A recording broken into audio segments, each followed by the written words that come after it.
You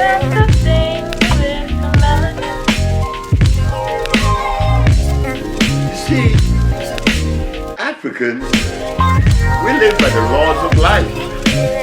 That's the model. The laws of life. Where did she learn that? It was always part of her DNA.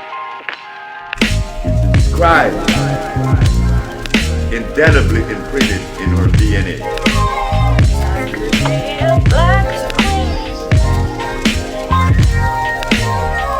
Where did she learn that?